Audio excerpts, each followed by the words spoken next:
for today's webinar.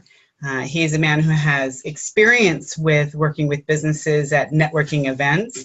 Steve Bernhardt is a strategic partner of Team Referral Networks, a business and friend of mine, and happens to also own The Largest Mixer Company. And The Largest Mixer Company puts on some phenomenal events. You'll hear a little bit more about it later. But they do their 4 signature events, and Team Referral Network does an event inside of their events called the Networking Lounge and the Team Village. We have an event coming up next week. We'll talk a little bit more about that as well. But Steve's going to join us on this webinar to talk a little bit about what we do with networking and relationship marketing. So I'd like to welcome Steve. Hello, everybody. Thank you very much for this opportunity, Kelly. I really appreciate it. And congratulations on the big event that's coming up. You had me at Speed Networking. Right? It might have something to do with the fact that we do that same speed networking inside your event as well, right? That is correct. Yes.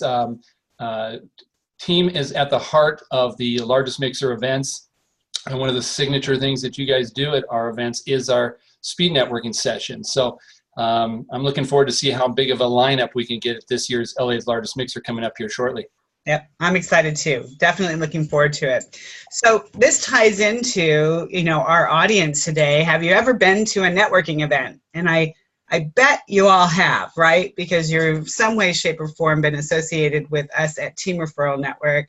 And we know that a lot of our members and a lot of our contacts and friends of Team go out and do these networking events, but they're not always getting everything they want out of their networking efforts. And that might be a little bit like dating, right? Anybody out there dating and not getting everything they want out of their dating efforts? So we're hoping to show you how networking and building the right relationships to do effective relationship marketing can be a whole lot easier than dating and certainly get you the results that you are looking for your business. So Steve, tell me about the type of networking events. You coordinate and work with a lot of chambers for the Largest Mixer. You get out and you actually network for your business at other networking events, right? Mm-hmm. Definitely. Oh, definitely. I mean, that's the backbone of all the different ways we market our event. If it's through social media, if it's email, it's radio, traditional forms of advertising like television, radio. I still think the most important component of getting the word out on the Largest Mixer is attending, a variety of different types of networking and business events, no doubt. Yeah, and I think we all recognize that networking is an important part of our marketing plan. Hang on here. My mouse is being a little touchy today. So networking is an important component of our marketing plan. You just said it's an important component of your marketing plan.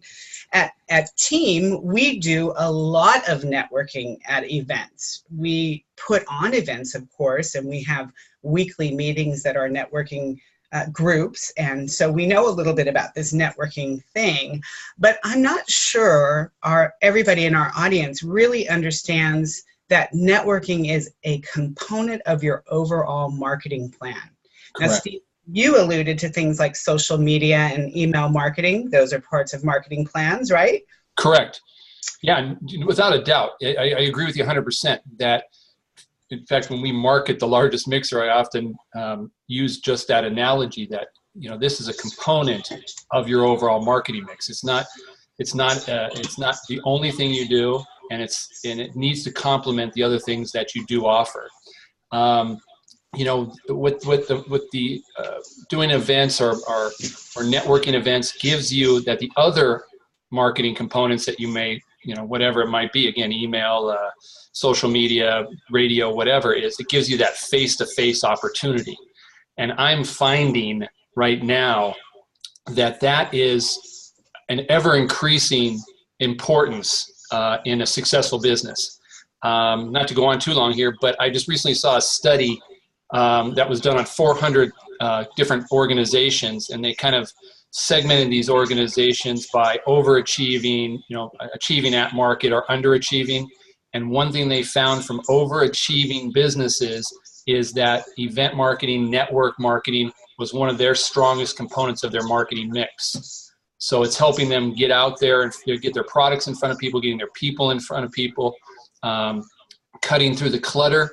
There's a lot of distrust and a lot of contemporary, marketing elements. People are, if it's television, whatever, that ability to present yourself face to face is becoming more and more important. The best way to represent your brand. Exactly. That's exactly it. And I think what people sometimes forget to do is actually allocate time and resources for getting out there and networking effectively. Like you really need to turn around and carve up your marketing budget in order to be able to allocate the funds that are necessary, and more importantly, the time that is necessary.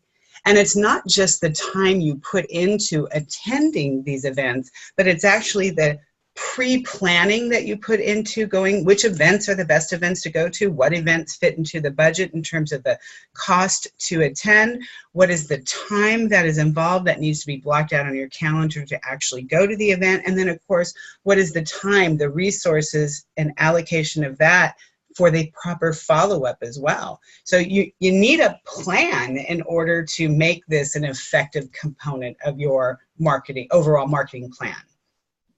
Can I add something, Kelly? Please. Just to kind of just take what you just said and kind of put it in maybe a quantitative way. I call it 25-25-50 rules for success of network marketing or networking. And that is just like you said, 25% of your effort needs to be before the event, or before you go out the door. What's your message? What's your pitch? How are you presenting yourself? What's the message that you want to give? The next 25% is actually executing. It's being at the event. And the last 50% is, just like you were saying, it's that follow-up. What is your plan afterwards? Because without a plan afterwards, the first 50% is kind of a waste. And so again, I think of it as, it's 25-25-50% when you're allocating your effort to these to your networking efforts. That's exactly it. And it's a great way to break that down. I love that 25-25. And then showing that the real work comes after the event, because that's really where we will start making the transition in this webinar, is transitioning from the contacts or the leads that you get from attending an event, and how you start moving those leads and contacts into building relationships, which will then start yielding the results of bringing referrals to your business. So no doubt, right? We go to an event like the Largest Mixer, we go to a great chamber function, we attend a success series with Team Referral Network, we go to a professional conference that relates to our business. We can get great leads all day long. If you do the proper introduction of yourself, you really key in and listen to what the person you're meeting and interacting with has to say, where you have thoughtful input in a conversation and you ask permission to be able to follow up and continue the conversation. If you do all the things that you need to do at a great networking event, you will get leads from an event, right? I mean, tell me some of the results that your people have gotten in terms of leads at your events. Oh, at Largest Mixer events? Yes. I get success stories all the time. I mean, keep in mind, we have people that have done every event within a market, for example. Or do multiple events of ours. So I get to hear a lot of stories. But I'll tell you, the main thing that I try to take away from a lot of these success stories I hear from people at the Largest Mixer events is it's usually not immediate. It could be a week after the event. It could be a month after the event. I actually had somebody tell me it was last year's event, and they just told me recently, so it was nearly a year ago. But the key component there is that they followed up after the event. They stayed in contact, let the relationship mature to a point to where then they could put something together. And I think I take that away from so many of these things, that it's not usually immediate. You have occasionally, hey, we had somebody that booked a $130,000 piece of business at one of our events in Vegas last year. That's fantastic. But most of the stories that I hear are, again, from people that stayed in contact, developed a relationship, and then it paid off 3 months later, 6 months later, 12 months later. But if you don't stay on top of it, then it's going to be a wasted opportunity. That's exactly it. And with our next slide here on the webinar, we're looking at creating connections that will grow our business. See, I think a lot of people attend a networking event, and we talked about this on last month's webinar, and they go in selling. And really, when you're out networking, networking isn't selling.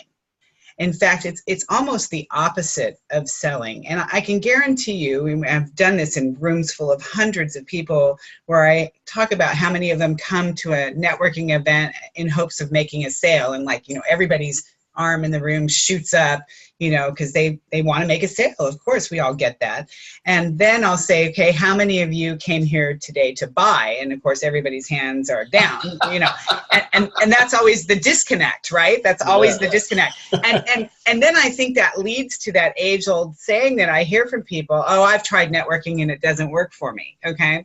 And so, my, kind of professional mission in life has been to shift people's ways of thinking about how they build relationships through their networking efforts. And I think, understanding that what you're looking to do with your networking before you get to the relationship, it's kind of like dating before you get engaged or married, okay, is you at first want to make a great connection, okay?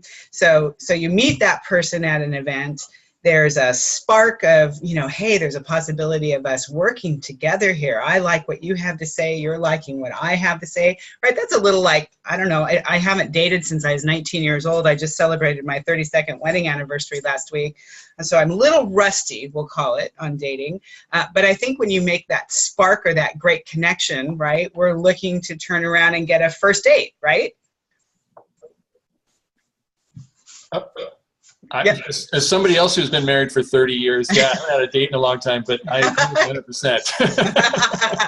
So I think that's the process, if I remember. So if we could compare that a little bit to networking and relationship marketing, you've made that great connection at the networking event. Now you're looking to get a first date. Your first date might be a Starbucks meeting. It might be a coaching session, what we call in team, a one-on-one meeting, a coaching session. It might be a phone call. It might be doing a Zoom video conference meeting. It might just be an email dialogue, but it's something to kind of get the ball rolling, so to speak. And that's what you want to schedule time after your networking event for. And in fact, you want to make sure you're scheduling that follow-up time after the event, even before you go to the event, because sometimes life happens and then those leads will grow cold and then we feel embarrassed that we waited too long to call, right? So what do we do with those cards and contacts? First of all, you've asked permission. Okay, you're going to do the proper follow-up. You're going to make the connection. You're going to ask for the next step, like a first date, which might be a Starbucks meeting. And you are going to start the process of building a great, potentially great anyways, relationship. And Steve, you alluded to the fact that it takes time to do this. Oh, no doubt. Yeah, I mean, exactly. You're like you said earlier. I mean, I think you're going to be sorely disappointed if you expect something immediate. It is that follow-up, and it's that follow-up and that staying in contact. And it's also, you kind of gave some examples of ways to creativity too. One thing I'm finding that people that are having success at taking these initial contacts, let's say it's a chamber event or it's a largest mixer event or whatever, is they're creating their own event. So it gives them so you're creating an invitation opportunity for somebody to come to an event that maybe you've created. And that gives you another opportunity to get face-to-face with these people. I've seen some people use some really creative ways of using video to reach out to people to stay in touch. So I think it's definitely, there's no doubt there's a challenge to find those creative ways to stay in touch and build the relationships. But definitely a little bit of creativity, or like you said, there's the classic Starbucks. I've done many of those. If Starbucks kicked me out for every time I didn't buy something I was in there when I was using their facility, I'd be in trouble. But think about that. Again, that's part of your 25, 25, 50 is understanding before you go into the process of how are you going to stay in touch with these individuals and nurture those relationships afterwards. And I think one of the things we need to have in terms of our mindset going into starting the process of building a relationship after we've made this connection is we want to create value and have a win-win opportunity that's mutually beneficial for both parties. So this can't just be a one-way street of what you can do for me. It's got to be what can we do for each other and turn this into a mutually beneficial opportunity for both of us. In Team, we invest a lot of time, effort, and energy into educating our members about the power partner relationship and building a power team. I absolutely think one of the best approaches to your networking activity is adding to your power partners and power team opportunity. And true power partners and power teams serve the same client, serve the same member, serve the same patient, serve the same customer, whatever you call your person, your book of business. And so a true power partner or power teaming relationship will share that clientele, much like a real estate agent and a mortgage lender, a property and casualty insurance agent, an escrow company, a title company, a home inspector, a termite company. They might all share in the real estate team this transactional opportunity that comes with building power teams and power partner relationships. And I think that's one way to deepen your relationship from a connection is to see if this person fits in your power partner, power team arena. And that certainly creates a win-win, mutually beneficial opportunity. It's a great way to go out and once you start building on those relationships, take it to that next level. Maybe this is called the second date, third date, I don't know. You can turn around and start networking together, attending events together. You can work on putting together a joint presentation to people who would fit into your audience. You know, maybe you're going to come along with them when they're going to be doing a presentation to a group of salespeople, and both of you have content and value to offer in that relationship. You certainly enhance each other's credibility. You certainly spread the love in terms of opportunity. And if you're, willing, when you reach that point of your relationship where you're literally sharing your book of business, I have these people to introduce you to, you have those people to introduce me to, let's get our introductions and opportunities going together so that we can help really have an impact on each other's business. And this might be some of the things you've seen over the years, right, Steve? No, I think you're right on the money. It's exactly right. I mean, I think that's the key. Like you said, the second date or the third date or second base or whatever the analogy is. Maybe we should just keep it to first base here on the G-rated webinar, or at least PG-rated webinar. But you're exactly right. Is find that connection on how you can work together. I mean, I think that's you make this contact with somebody, and your gut tells you that there's an opportunity here. But then there's that dance about how are we going to make it work, and it's kind of that uncomfortable dance, And I think the thing that you brought up was exactly right. Is find that commonality that is, like you said, the power partner opportunity that's there, and then I think it breaks the ice, and then I think it makes the furthering the conversation much easier. The awkwardness disappears because all of a sudden, like you said, win-win. All of a sudden, people see the connection between you and them. And they see the benefit to themselves. They see how they can make a contribution to the relationship. And I think that's how you really escalate it and turn it into something that, that works for everybody. Yep, I love it. I think it's a really great basis to form some really meaningful relationships. I've certainly seen, I've been doing this long enough now. So literally going on, 30 years. I'm getting old, probably more than 30 years if I really counted it up. I have seen relationships literally built from this type of marketing and networking. I've actually seen marriages and relationships and everything else that has come along with it as well. But I do think it's the core of how we are successful with getting the right relationships to grow our business through referrals. So that's going to take me to my next slide, if it will go with me. There we go. And can I ask one thing real quick, Kelly? Sure. Mm-hmm. There's going to be, I guess for a lack of a term, failures along the way. Mm-hmm. And you can't let those dissuade you. You know what I mean? Mm-hmm. Something might look promising at first and it just doesn't materialize. And Again, it takes two to tango, or maybe there wasn't as much of a natural fit as you originally had thought. But you can't let that turn you off on the process.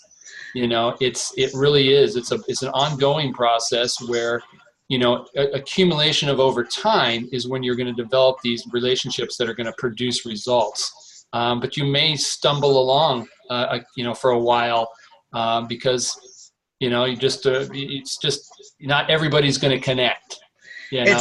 It's maybe like that old saying where you have to kiss a lot of frogs before you find your prince, right? Yeah. Or princess, okay? Yeah. Your prince or princess. But I think that comes back to the point of where you tell people, say, well, it doesn't work. Right. Well, it's because they went into it, and maybe they went into it with the best of intentions, and then they went to an event or two events and, made a couple of connections, and those things never really developed into anything. And so it doesn't work.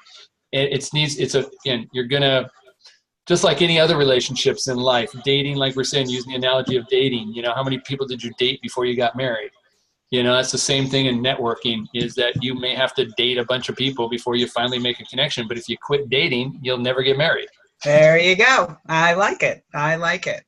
So this is one of my most favorite statistics of all time. And I think it was 2015 when the New York Times did a large-scale survey of small business owners and independent contractors. It's the people who were responsible for generating their own success. They reached out to them and said, okay, where do you get your business from, your new business? And the survey itself was very encompassing. It was thousands and thousands and thousands of businesses that were surveyed for this. And they came to the conclusion of the statistics that 65% of all new business comes from referrals. Mind blown. I mean, I knew this because I do this for a living. I make connections with people. I see relationships build. I see businesses grown. I see incredible things happen. I knew this in my little world, but to have this applied on such a large scale, I thought was amazing. So I've actually put this statistic to the test over and over and over again. And so oftentimes I'm sitting at a team meeting, or in an environment where I'm speaking, okay, to small business owners, and I'll ask them to share what percentage of your business comes from referrals, and they'll all start tossing out numbers, okay, and for some people it's 100% of their business comes from referrals. Other people it's 30%, 50%, 75%. And I love getting this, and I can totally see how the New York Times survey, ended up accumulating all of this information and arriving at the 65%. But what I love to do is, if there is a Fortune 500, a Fortune 250, a Fortune 100 company in the world, say like Farmers Insurance or Wells Fargo Bank, or take any of the biggies out there, okay? We have them as members in our chapter. They're reps of the bigger companies. And I'll ask the Farmers agent or the State Farm agent, okay, your company is a Fortune 100 company. You must have a really big marketing and advertising budget for the company, right? I mean, it's just got to be huge. Millions and millions and millions of dollars they throw into advertising and marketing. And, the rep will agree with me. Yes, we have, very robust marketing and advertising programs and budgets and things that we participate in. And I would say, great, that's awesome to have that kind of backup. Okay, now tell me, what percentage of your business comes from referrals, even though you have this huge marketing and advertising budget? And they will always be right up there high. 65, 70, 75, 85% of their business still comes from referrals when they work with a company that has that kind of budget for marketing and advertising. If that doesn't tell people that you need to have a system, a process, and it needs to be well-intentioned, thought out, planned, and executed to build referrals to grow your business, I don't know what does. And that is the difference between relationship marketing and networking. Networking gets you the contacts. Relationship marketing gets you the right relationships to get the right referrals. And to me, that's just huge. So I just love this statistic. I have some other statistics that I'd love to share with you. And anybody who's heard me speak knows that I think this is PG rated, right? I can say statistics are sexy. So I have some other sexy stats to share with you today. Let's see. Tom Hopkins. And his agreement with the New York Times is very interesting here. Tom Hopkins, longtime old school speaker, has been around 100 years. Well, not quite, but certainly has worked with entrepreneurs, small business owners over the years. 65% of all new business comes from referrals and comes from referrals. And then he goes on to add the statistic of referrals close at a 60 to 70% ratio, which means when you are getting all those referrals that you initially can trace back potentially to your networking efforts and connection efforts and building the relationships, and then getting those referrals, that when you get those referrals, you close them at a rate of 60 to 70%. That's pretty darn good. Would you agree, Steve? Oh, definitely. I mean, I guess it just comes back to that, the old saying, we buy from people we know and like, you know what I mean? So, Yep. It's by making that connection, you kind of overcame that hurdle of being known and liked. So, yep. And people need to know you, like you, and trust you before they're going to refer you to the important people in their lives: family, friends, business associates, clients, contacts. So it's important to build that relationship. Let's see. Referrals close more than twice as often as marketing generated leads and cost nothing. I'll say not nothing, because certainly there's an expense incurred in doing events, but also your time is involved. So there is a cost involved. But the fact that this is cited by Sales Benchmark Index. And so Sales Benchmark Index is a company that collects information on this type of thing. And so that's their sexy statistic. Let's see. This is one for our financial advisors. I like this. 71% of new clients for financial advisors are from referrals. And this is a company called ClientWise that tracks information on where referrals come from. So 71% of new clients for financial advisors. I guess that's why financial advisors is the #1 category in our exclusive category Team Referral Network groups, right?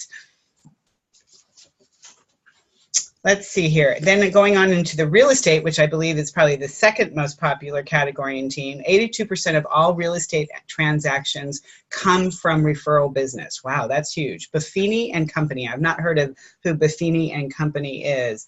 Buffini and Company, if anybody wants to check that out.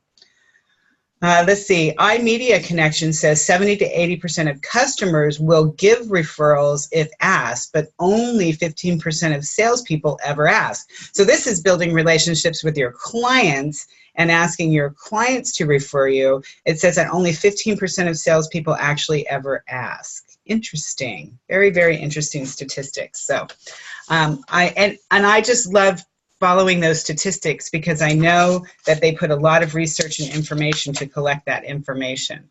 So are referrals important? I guess, have we kind of answered that one, Steve? Yeah, I just one last thought on that 65% chart that you had up before. I look at that number, and if you're somebody who's trying to grow a business and you see that, think about your business. And if you're right now not doing anything with referrals, you're not networking, you're not creating a referral, and you're not creating relationships out there, that's 65%. If you just extrapolate that to your own business, of how much you could increase your business, or how much business you're losing by not doing that. Right. That's what I look at that number is look at it, is like, man, look at all that. Look at that opportunity, and look at the lost opportunity if you're not building a referral network. Yep. You got to surround yourself with great people, build those relationships in order to grow their business. So I think we answered the question, are referrals important? Like, a big fat yes there. But this is the question that I love. How much of your business do you want to come from referrals? I think when we talk about the closing ratio of referrals versus just leads generated, whether from other marketing activities, like you mentioned, TV, radio, doing events, all the different things that you could be doing, collateral marketing materials, email marketing, digital marketing. If we look at what the closing ratio is from referrals, I think most of us would agree that we want to have a significant portion of our business come from referrals. And so again, that means you have to have a strategy in place in order to get these referrals. And for team, what we share and what we put out there to our members and to our audience is make the connection, get out there and network, make the connections, start building the relationships, get those relationships to be a win-win, mutually beneficial opportunity, and then start seeing what you can generate in terms of referrals and being very intentional as to what percentage you want. Do you want that 65%? Do you want more? My husband's a great example. He's been a painting contractor forever, works 100% by referral, 100% by referral. And that's from power partners, that is from his existing clients, that is from, family and friends. There's this all, different sources that referrals can come from, but he's 100%, and he's very intentional because he's small. He wants to be able to be highly selective of the work that he does. He doesn't want to be chasing people for collections and money. And usually when people are referred, they're less likely to cause you any problems in terms of getting paid. He likes to stay local. For all of these years that he's been in business, he has managed to be able to keep everything within about a 20-mile radius overall, for the most part, from where we are at in Laverne, California. And so it's really deciding what you want from your business and how much you want from referrals. I also believe building these types of referral relationships with your networking partners gives you permission to do things like give yourself a raise your prices. People are going to be less price conscious when they've been referred to you. They already know you do a great job. So if you're charging a little bit more than the competition, they're not going to be too worried about that. Have you in your business ever wanted to fire one of your clients? I can say yes to that one a few times over, okay? And I know you could too, okay? So maybe it's an opportunity where you get enough of the referred business that you can kind of let some of that other business go by the wayside because you really don't want to be doing business with that person anymore. I've told this story before, but I don't think I've told it on the webinar. I have the greatest window washer, okay? And every time I call her, and I've invited her to team for more years than I can say, no, we're too busy, we've got too much work. And one of the reasons I keep going back to her, okay, is the fact that she's so reasonable in her price, and they're very good. And I got to thinking, you'd be a little less busy and open for more business if you'd up your price. Now, I really don't feel like telling her this because I don't want her to up our price. But the truth be told, if she doubled what she did and charged me for my windows, I'd still use her. So think about it in terms of how you want to structure your business. Are there any clients you want to get rid of? Time to give yourself a raise. I'm giving you permission because you're going to build the right relationships to get more referrals. Those referrals are going to create easier and better relationships with your business people, with your clients as a result from that. So decide how much you want from referrals for your business. Hang on here. Like I said, touchy mouse. How are you currently developing referrals? I certainly hope everybody is networking and building relationships. I hope you're reaching out to your existing clientele. If you nurture your customers and your clients and you let them know that you are actively looking to build and grow your business, they want to help you. But I do believe that statistic where it said only 15% of salespeople actually ask their clients to give them referrals. So I definitely think you want to make sure you're doing that. It's important to follow up, and if you've got networking partners, why don't you all go out and do networking events together, right? Wouldn't it be fun for them to come gang network at Largest Mixer, Steve? Oh, definitely. Got plenty of room. We got the room for you. Yeah. So sourcing your referrals is important. I'm going to mention this again. I think everybody should, as a small business owner, or you're an entrepreneur, or you're independent, but you need to track your own people. You need to have some kind of CRM to do that and track all of your sources of referrals. In Team Referral Network, we have member referral rewards, where we reward our members. They bring a new member in, they get a free month on their renewal. Get 12 new members, your renewal's free. It's just that easy, and it's really that fun. Create some kind of way of tracking where your source of referrals come from, whether they be from your clients, your customers, your power partners, your events and marketing activity, whether they come from family and friends. And let me tell you, family and friends are not the greatest source of referrals. So just in case you didn't know that already. Where do you get your source of referrals, Steve, to grow your business? We do a lot of events. We're closely connected to a lot of chambers of commerce. We do a lot of chamber of commerce events. We do other events like like Network After Work, for example. We just look at them as a competitor, but now I kind of look at them as we kind of have done some work together, and we attend some of their events. Competitors can be companions. It's true. One of my workshops. Yep. Mm-hmm. Yeah. Well, granted, we're one night a year, and we're there, multiple, ongoing. But just anywhere that I think our small business audience is at, and it can be challenging to find quality events. Sometimes you have to go to some events, and you'll find that they're, hey, to be honest with you, some of them are a dud. But if you don't, you got to get out to enough events where you do find those quality opportunities. So yeah, if you have any suggestions, I'm always looking for some. Well, but, and I know you mentioned, some marketing activities that yield you potentially, calls or people inquiring. You said you do TV and radio as well. And I'm not sure everybody thinks of how affordable TV and radio can be to a small business owner, but it actually can. And I think that video element of all of this, can be inserted into your email marketing as well. So there's some great ways to build at least opportunities to get leads, and then to see how those leads can turn into business, and how that business can turn into a relationship and referrals. Sure. Yeah, no, I think your point is well taken. Yeah, and it needs to be a multi-pronged approach.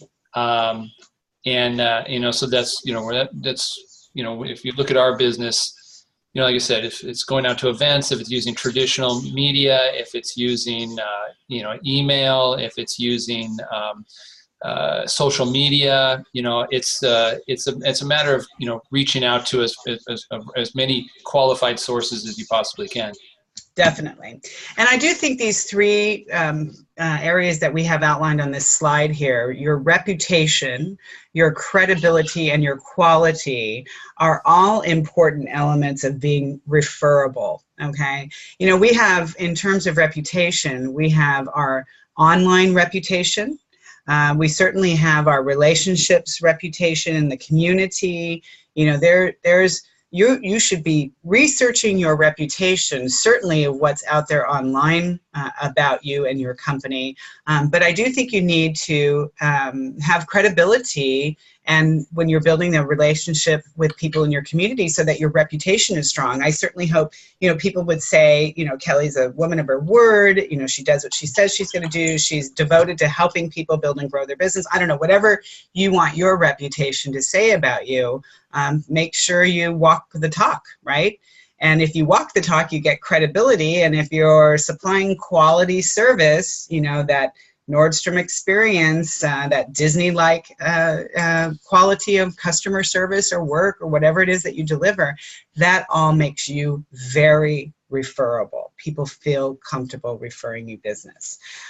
So I know we're getting a little towards the end here of we got 3 minutes left. I would love for you to share, Steve, just a minute or two about the Largest Mixer. You do 4 major events a year. Share that information with us and tell us about your upcoming event. Well, terrific. Yes. The Largest Mixer, coming up shortly, will be LA's Largest Mixer, which is the 20th annual. So the Largest Mixer events have been around for a while. We do 4 events a year. We always kick the year off in Orange County in March. Then comes Vegas in July, though we may be changing the date for Vegas in 2019. But we do have that coming up here in just a few short days here at the Pasadena Convention Center. Then we would come to Las Vegas. So if anybody listening from Las Vegas is in September.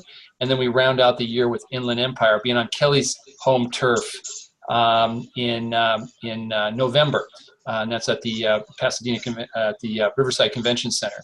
And it's a large-scale business networking event. It's about bringing, we're not industry specific, so we bring people together from a variety of industries, a variety of company sizes, people from standalone entrepreneurs to people from we multinationals.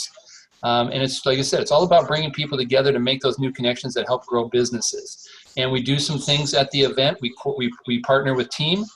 Team has the lounge there where we bring everybody together for networking opportunities. They do the speed networking. We also have created some other kind of pre-scheduled networking opportunities within the event based on your industry category. We do have some other lounges at the event where we bring people together to make introductions. So it is a great opportunity in one night in a large-scale setting to really honestly to meet a lot of people. We have about 135 to 150 different exhibiting businesses, so you can help kind of target maybe if there's specific industries that you want to network with those individuals in those industries. You can meet with those exhibitors at the event. So it's we bring out some restaurants, so there's always free food is always good.